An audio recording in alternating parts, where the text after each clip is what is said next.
अस्सलाम वालेकुम नाजरीन, आपका दोस्त आपका होस्ट अली अख्तर आपका फेवरेट प्रोग्राम कुछ यादें कुछ बातें लेकर हाजिर है।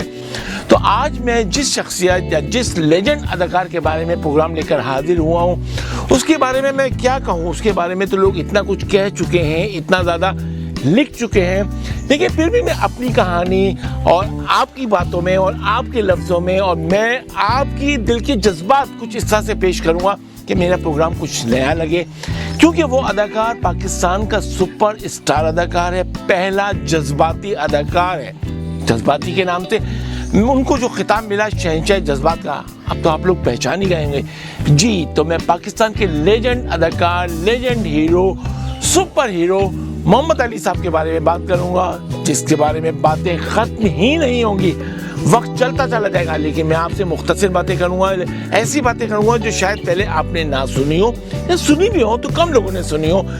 रिवायती बातें नहीं करूंगा, कुछ हट के बातें करूंगा, लेकिन साथ साथ कुछ रिवायती बातें भी होंगी।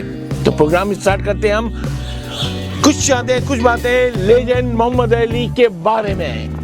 तुम्हारी गुस्ताखी की यही सजा है कि अपनी जबान काट कर फेंक दो, या अपने कराए के पांव को हरकत में लाकर इतना नाचो कि तुम्हारी हड्डियां घुंघरुओं की तरह बजने लगे। मौत के तख्ते पर ले जाते हुए उस निजाम को भी तख्तेदार पर लेकर चलो जिस निजाम में एक आदमी के पास लाखों रुपए हैं और लाखों आदमियों के पास एक रुपया भी नहीं। अब ये आग मेरी तलवार से बुझे या मेरी शहरब से टपकते हुए लहू से, इसे बुझना होगा। दया तुझे उस वक्त नहीं आई जब तुम सबने निहत्थे मुसलमानों की बस्ती को लूटा था। ये खूबसूरत दरबार, चंद तेज जमीर अफराद की हिमायत, सोने का ताज और ये चमकदार कपड़े दुनिया ने तुमसे पहले भी कई बेवकूफों के सुपुर्द कर दिए थे, और उन जाहिलों के लिए इंकलाब का पहला नारा इन्हीं जंजीरों की झंकार में तकलीफ। तो जी जनाब, अब हम बातें करेंगे लेजेंड अदाकार मोहम्मद अली साहब के बारे में। कुछ रिवायती बातें होंगी, यानी कि उनकी पैदाइश 1931 में रामपुर इंडिया में हुई और वो एक मजहबी घराने से ताल्लुक़ रखते थे और उनके वालिद भी बहुत मजहबी शख्सियत के मालिक थे। रामपुर में वो पैदा हुए 1931 में और कुछ अरसे के बाद वो फिर मुल्तान शिफ्ट हुई, यानी कि उनकी फैमिली मुल्तान शिफ्ट हुई। मुल्तान के बाद वो उन्होंने इब्तिदाई तालीम हासिल करी, कॉलेज तक उन्होंने पढ़ा, फिर आला तालीम हासिल करने के लिए फिर वो आए हैदराबाद, यानी कि पाकिस्तान के शहर हैदराबाद में आए और उन्होंने सिटी कॉलेज से आला तालीम हासिल करी। यही वक्त था जब मोहम्मद अली वहाँ पर स्टेज ड्रामे भी करते थे और लोगों ने कहा कि तुम्हारी शख्सियत, तुम्हारी आवाज़ ऐसी है कि तुम आगे चल के कुछ कर सकते हो, मतलब रेडियो में आ सकते हो, टीवी पे आ सकते हो। फिल्म का तो अभी जहन में भी नहीं था। तो मोहम्मद अली साहब ने अपने दिल में फैसला करा और रेडियो का रुख करा। रेडियो में उनके भाई, बड़े भाई इरशाद भाई काम करते थे और इरशाद अली की आवाज़ भी माशाल्लाह से बड़ी प्यारी थी और रेडियो में वो मशहूर थे। और उन्हीं की सिफारिश पर या उनके कहने पर मोहम्मद अली साहब रेडियो पाकिस्तान हैदराबाद गए। अपने भाइयों में सबसे ज़्यादा बहन भाइयों में छोटे थे मोहम्मद अली। इरशाद अली के बड़े प्यारे भाई थे, तो इरशाद अली भाई उनको रेडियो पाकिस्तान हैदराबाद लेके गए और रेडियो पाकिस्तान हैदराबाद के अंदर उन्होंने जल्दी अपनी पहचान बना ली, यानी कि उनका नाम मशहूर हो गया मोहम्मद अली साहब का। वो कुछ अरसे भावलपुर रेडियो में भी उन्होंने काम करा, लेकिन हैदराबाद को उन्होंने अपना स्टेशन बनाया और हैदराबाद के हीराबाद के महल्ले में उनका घर था। और इत्तफाक से कि मैं भी हीराबाद में रहता था, तो मैंने मोहम्मद अली साहब का घर खुद जाकर देखा। मोहम्मद अली साहब के घर को मैंने देखा, पहचान करी और लोगों ये मोहम्मद अली साहब का घर है। मुझे बड़ी खुशी हुई कि मैं भी हैदराबाद का रहने वाला था और सुपरस्टार मेरा पसंदीदा अदाकार मोहम्मद अली साहब भी हैदराबाद के रहने वाले थे। खैर बहरहाल, हैदराबाद से ताल्लुक जब रेडियो का होता है तो रेडियो कराची का हो, हैदराबाद का हो या पूरे पाकिस्तान का हो, रेडियो तो गवर्नमेंट का ये इदारा होता है। तो ज़ैड बुखारी साहब ने मोहम्मद अली साहब को जब देखा, सुना, तो उन्होंने मोहम्मद अली साहब को कराची आने की मतलब कहा, कराची आने के बारे में कहा। तो मोहम्मद अली साहब ने जल्दी फैसला करा और जब ज़ैड बुखारी साहब के कहने पर मोहम्मद अली साहब ने कराची रेडियो पाकिस्तान का रुख किया। और तो उस वक्त रेडियो पाकिस्तान की बड़ी अहमियत होती थी। बड़े बड़े अदाकार रेडियो को अपना इंस्टीट्यूट समझते थे, पहला मदरसा समझते थे। और उस वक्त ज़ैड बुखारी साहब जनरल मैनेजर थे कराची रेडियो पाकिस्तान के। तो मोहम्मद अली साहब ने वहाँ से इब्तिदा की, ड्रामा किया और उनकी आवाज़ देखकर ज़ैड बुखारी साहब ने कहा कि तुम्हारी आवाज़ बेहद डेप्थ वाली है, बड़ी गरज है तुम्हारी आवाज़ में, तुम बहुत ज़्यादा तरक्की करोगे।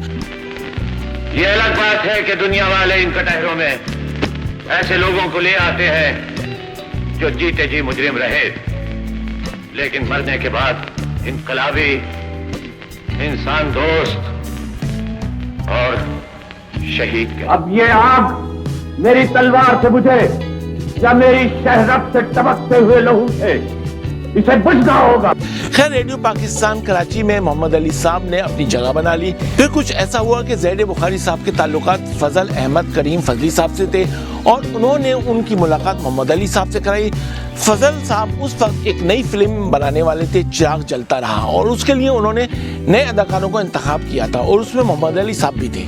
और जब फजली साहब ने अपनी फिल्म स्टार्ट करी चिराग जलता रहा, तो उसमें उन्होंने तमाम नए अदाकार लिए, ज़ेबा, मोहम्मद अली, आरिफ, तलत हुसैन, दीबा, कमाल ईरानी। और इत्तफाक ये था कि मोहम्मद अली साहब, ज़ेबा और तमाम अदाकार हिट गए सिवाय हीरो के। मोहम्मद अली साहब उस फिल्म में हीरो नहीं थे, लेकिन देखिए करना क्या होता है कि उस फिल्म में मोहम्मद अली साहब ने अपनी पहचान बनाई, जगह बनाई और अदाकारों ने भी जगह बनाई सिवाय हीरो के।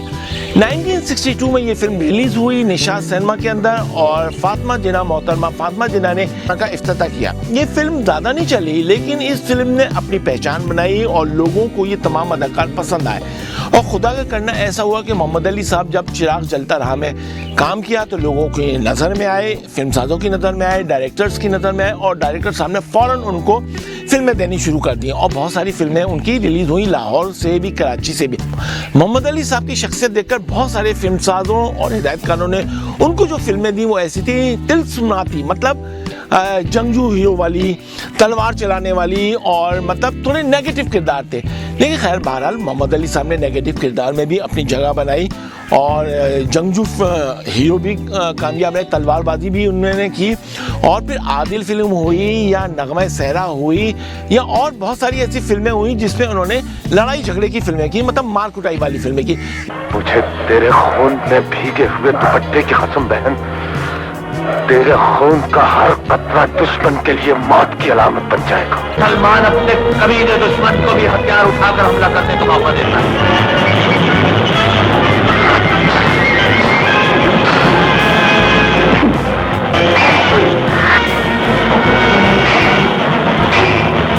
लेकिन शरारत उनकी एक ऐसी फिल्म थी जो उनकी पहली हीरो, मतलब फर्स्ट हीरो के तौर पे उनकी पहली फिल्म शरारत रिलीज हुई और पहला सोलो गाना भी शरारत का था, यानी मसूद राना की आवाज थी, गाना था ए दिल तुझे अब उनसे ये कैसी शिकायत है। मतलब अब आप ये गाना देखें, सोलो हीरो भी मसूद राना की आवाज, ठीक है। अब उनको हीरो की फिल्में मिल रही थी और मिस्टर एक्स भी उन्होंने की, शरारत में उनकी हीरोइन नासरा थी और नगमा के साथ खानदान भी की, बहार के साथ भी फिल्में की। फिल्में उनकी रिलीज हो रही थी, लोग देख भी रहे थे, पसंद भी कर रहे थे, लेकिन जो कहते हैं ना कि एक शख्सियत बननी और अदाकारी में अपना नाम बनाना, वो फिल्म अभी मोहम्मद अली से थोड़ी सी दूर थी।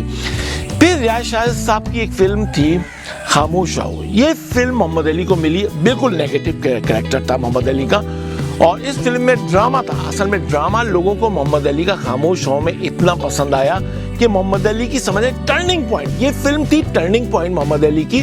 और मोहम्मद अली इस फिल्म से जज्बाती अदाकार सिलेक्ट हो गए, लोगों की नज़र में जज्बाती अदाकार मोहम्मद अली हुए, उनको खिताब मिलने लगे जज्बाती अदाकार का और कुछ दिनों के बाद उनको शहंशाह जज्बात का भी खिताब मिला। सही ये है कि जो कुछ गलत था मैंने उसका खात्मा कर दिया, मुझे सजा दीजिए, मुजरिम नहीं समाज समझकर, कातिल नहीं बेगैरत समझकर मुझे भी खत्म कीजिए और इस नाइंसाफी को भी फैसला दीजिए, इस जुर्म का इलाज कीजिए, उस बीमारी का फांसी लगा दीजिए मुझे। खामोश और उनका टर्निंग पॉइंट था। उसके बाद जो उनको फिल्में मिली वो शानदार फिल्में मिलती चली गई। बस उसके बाद उनको फिल्म मिली आग का दरिया, सुपर फिल्म। ये मोहम्मद अली की ऐसी फिल्म है जिसमें उन्होंने जम के अदाकारी की और मोहम्मद अली के साथ हम कहेंगे शमीम आरा ने भी बड़ी जम के अदाकारी करी। रियाज शाहिद के डायलॉग थे, शमीम आरा और मोहम्मद अली की अदाकारी थी और मोहम्मद अली का जुमला बड़ा मशहूर होता है, इतना नाचो कि तुम्हारी हड्डियां घुंघरू की तरह बजने लगी। तुम्हारी गुस्ताखी की यही सजा है कि अपनी जबान काट कर फेंक दो। आपने कराए के पांव को हरकत में लाकर इतना नाचो कि तुम्हारी हड्डियां घोंघरुओं की तरह बजने लगे। बस लोग फिदा होते चले गए। मोहम्मद अली के जुमले लोग याद करते थे, बोलते थे आम जबानों में। तो ये एक शख्सियत की कामयाबी होती है, अदाकार की कामयाबी होती है कि आम फैम यानी अवामी अदाकार बनता चला जाता है, और मोहम्मद अली ने ऐसा करके दिखलाया। फिर तो मोहम्मद अली का सिलसिला कामयाबी का चलता चला गया और पीछे मुड़ के उन्होंने नहीं देखा।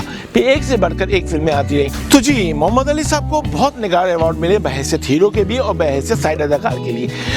अवार्ड से मुझको याद आया कि बात फिल्में ऐसी थी जिसमें मोहम्मद अली को अवार्ड मिलना चाहिए था, नहीं मिला, लेकिन अवाम ने उनको अवार्ड दिया। मसलन अगर हम एक फिल्म का जिक्र करें, सल्लाखे मोहम्मद अली की कैसी फिल्म थी जिसमें मोहम्मद अली ने जज्बाती अदाकारी उरूज पे पहुंचा दी। और मोहम्मद अली और बाबरा का जो सीन होता है, तेरे मेरे प्यार का ऐसा नाता है, ऐसा सीन था कि उसमें अवाम रो पड़ी, लेकिन उस फिल्म में अवार्ड नहीं दिया मोहम्मद अली को। पानी बन बन के आंखों में लहराता है, अरे मेरा दिल तेरा बचपन याद लाता है। लेकिन उस फिल्म में मोहम्मद अली को अवार्ड नहीं दिया, तो क्या हुआ, अवाम ने अवार्ड दिया। और उस जमाने में निगार अवार्ड की वैल्यू होती थी। मसलन आस में उनको बेहतरीन हीरो का अवार्ड मिला, इंसानों आदमी में बेहतरीन हीरो का अवार्ड मिला, वैशी में बेहतरीन हीरो का अवार्ड मिला, आईना और सूरत में बेहतरीन हीरो का अवार्ड मिला, दूरियां और अंबर में स्पेशल अवार्ड मिले, मतलब बहुत अवार्ड मिले उनको। बेहतरीन शख्सियत का अवार्ड भी मिला उनको, सरकारी अवार्ड भी मिले, प्राइड ऑफ परफॉर्मेंस भी मिला उनको, सितारे इम्तियाज भी मिला, बहुत अवार्ड मिला। ये मोहम्मद अली की खुसूसियत थी, उनकी अदाकारी की, उनकी फिल्मों की। अगर हम आज फिल्म का जिक्र करें तो अली सुफियान आफाकी की पहली फिल्म थी, उसमें उन्होंने मोहम्मद अली को लिया हीरो के तौर पर और शबनम को लिया। ये फिल्म इतनी कामयाब गई और लोगों को पसंद भी आई और बहुत म्यारी फिल्म हुई और बेहतरीन हीरो का अवार्ड मिला।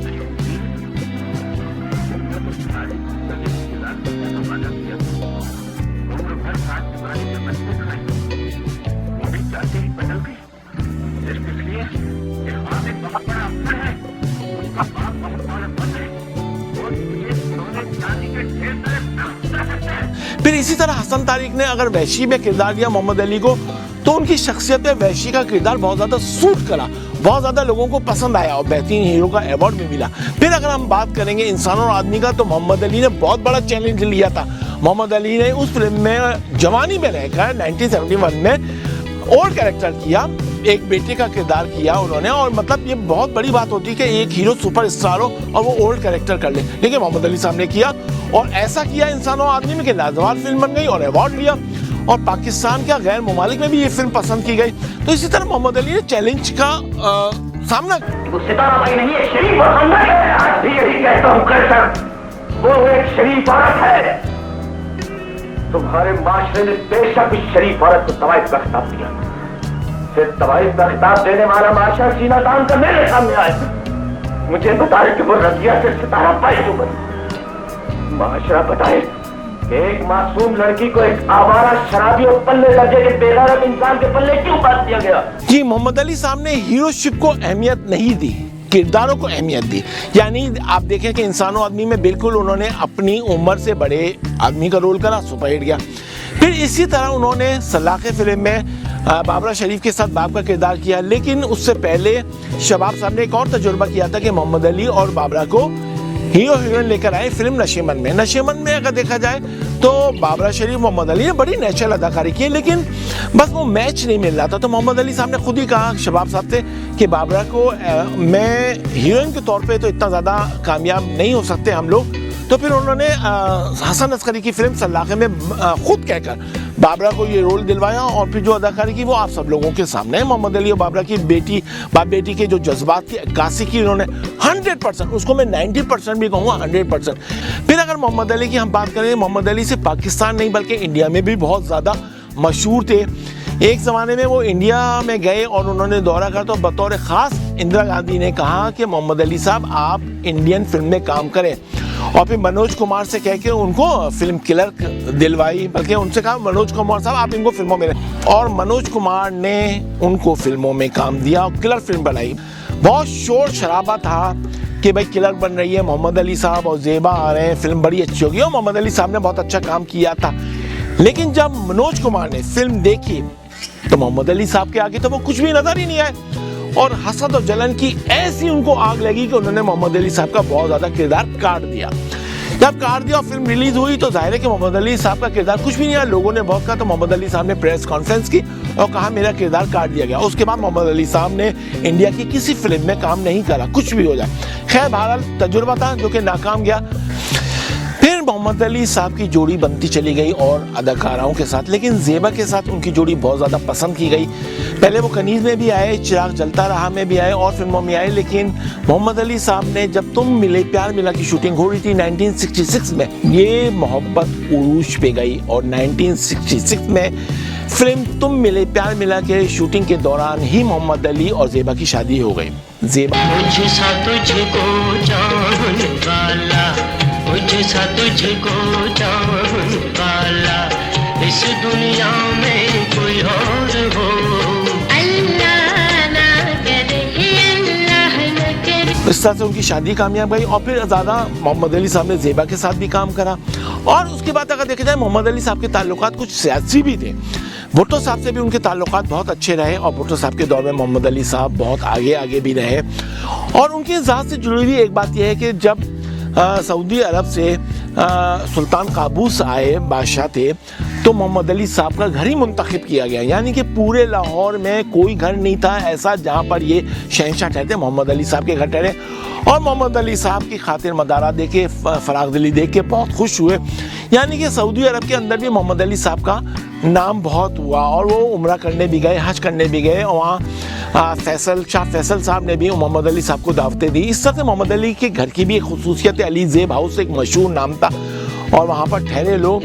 तो यानी कि उनकी शख्सियत से जुड़ी हुई बहुत सारी बातें हैं। फिर क्या होता चला गया, फिर ये हुआ कि मोहम्मद अली साहब जब भुट्टो साहब से उनकी शख्सियत जुड़ी हुई थी और भुट्टो साहब जब उतरे अपनी वज़ीर आज़म से, तो फिर जाहिर है कि कुछ ऐसे इख्तिलाफात होते हैं कि जनरल ज़िया का दौर आया, उन्होंने जेल तक चले गए मोहम्मद अली साहब और उनकी फिल्में भी रिलीज़ होनी थोड़ी बंद हो गई। काफ़ी अरसे तक उनकी 1 साल 1.5 साल तक फिल्में नहीं रिलीज़ हुई। अब क्या हुआ, 1977 में फिर ज़िया साहब से मोहम्मद अली के ताल्लुकात बहुत अच्छे हो गए और फिर उनकी फिल्म आई भरोसा। लोग कहते हैं भरोसा भी नहीं चलेगी, कुछ नहीं होगा। और आप यकीन करें कि भरोसा जब फिल्म रिलीज़ हुई और उसके साथ जो फिल्में रिलीज़ हुई थी वो थी दर्द और मेरे हुजूर। और भरोसा ने जो तूफानी रश लिया है और तूफानी फिल्म गई है, तो लोग कहने लगे मोहम्मद अली है। मोहम्मद अली की कॉमेडी की फिल्म थी भरोसा और सुपर डुपर हिट गई। मेरी गिट्टी घोट गई, क्या कर रहे हैं आप? तो मुझे ऐसे ले जा रहे हैं जैसे मैंने किसी को फांसी पे लटका दिया। भाई तुम्हारी स्कीम पे अमल करके हम तो अपनी बीवी की नजरों से गिर गए और उधर वो नफीसा खातून है कंपा जो दिन ब दिन सीरियल होती जा रही। मैं तुमसे ये बताने आया था कि दादी जान कल तमाम जायदाद मेरे नाम मुंतकिल कर रही है, तो मैं ताबिंदा को तलाक देके तुमसे खुद प्लैटिनम जुबली से सिर्फ 1 हफ्ता कम था जो कि उतार दी गई। मोहम्मद अली की जहाँ शख्सियत की हम बात कर रहे हैं, उनकी फिल्मों की बात कर रहे हैं, उनके अवार्ड्स की बात कर रहे हैं, तो वहाँ उनका फराग दिली की भी बात करते हैं। वो ऐसे दरिया दिल इंसान थे, कोई भी उनसे मदद मांगने आता था तो कभी भी उसको वो मना नहीं करते थे। और ज़ेबा साहिबा की बेटी थी समीना को मोहम्मद अली ने कानूनी तौर पर अपनी बेटी बनाया और इस मोहब्बत से पाला और उनकी शादी करी कि लोगों ने कहा कि वाकई में इन्होंने हकीकी बाप का किरदार अदा करा। और बाप बेटी और ये घराना इतना खुश रहा कि मरते दम तक मोहम्मद अली, ज़ेबा और समीना एक बिल्कुल अच्छी फैमिली की तरह से लोगों की नज़र में आए, बल्कि उन्होंने रही और बल्कि उन्होंने ज़िंदगी बड़ी खुशगवार गुजारी। फिर जाने कि इंसान की तबीयत ख़राब होती है। आखिरी दिनों में मोहम्मद अली साहब की तबीयत ख़राब होने लगी। एक दफ़ा जहाज़ के दौरान भी उनकी बहुत तबीयत ख़राब हुई, लेकिन अल्लाह ताला ने उनको बचा लिया। फिर 2006 में ऐसा वक्त आया कि ये लेजेंड अदाकार, हमने सुबह खबरों में पढ़ा कि ये इस दुनिया से चला गया। आप यकीन करें कि जब हमने ये सुबह खबर पढ़ी तो हमारे तो पैरों तले ज़मीन निकल गई, लेकिन अल्लाह की मर्जी होती है। ये सिलसिला तो चलता चला आ रहा है कि जो इस दुनिया में आया है वो वापस चल जाएगा। मोहम्मद अली साहब भी इस दुनिया से चले गए, लेकिन अपनी यादें छोड़ गए, अपनी बातें छोड़ गए, अपनी फिल्में छोड़ गए, अपनी ऐसी शख्सियत की उन्होंने पर्सनैलिटी छोड़ी है, ऐसी चीज़ें उन्होंने छोड़ी कि जो हम भुलाने से भी कभी नहीं भूल सकते हैं। यानी कि मोहम्मद अली की फिल्में हम देखते हैं तो हम कुछ सीखते हैं। इसी तरह से मोहम्मद अली शख्सियत के बारे में, मोहम्मद अली की शख्सियत भी ऐसी है उनकी कि उनकी बातों से हम सबक लेते हैं कि हमें भी ऐसा कुछ करना चाहिए, लेकिन हर शख्स मोहम्मद अली नहीं हो सकता। उसके मोहम्मद अली जाने के बाद कोई मोहम्मद अली दूसरा पैदा नहीं हुआ। बहुत लोगों ने नकल की, बहुत लोगों ने चाहा कि हम मोहम्मद अली बन जाए, लेकिन वो एक था, एक ही रहा और एक ही बन के वो चला गया हम सबके दिलों में अपनी यादें छोड़ के। तो नाज़रीन, कैसी लगी मोहम्मद अली की ये बातें? आम रिवायत से थोड़ी हटकर मैंने बातें करी हैं, कुछ ऐसे वाक़यात भी मैंने सुना है जो आप लोगों ने नहीं सुने होंगे और कुछ सुने हुए भी होंगे, लेकिन मोहम्मद अली की शख्सियत थी, है और हमेशा हमारे दिल में रहेगी। मैंने प्रोग्राम कैसा करा ये मुझे आप बताएंगे अपने कमेंट्स के ज़रिए, लाइक करके और मेरे चैनल को सब्सक्राइब करके, यानी मेरे चैनल अली अख्तर गोल्ड को आप करेंगे सब्सक्राइब। ठीक है, वादा डन।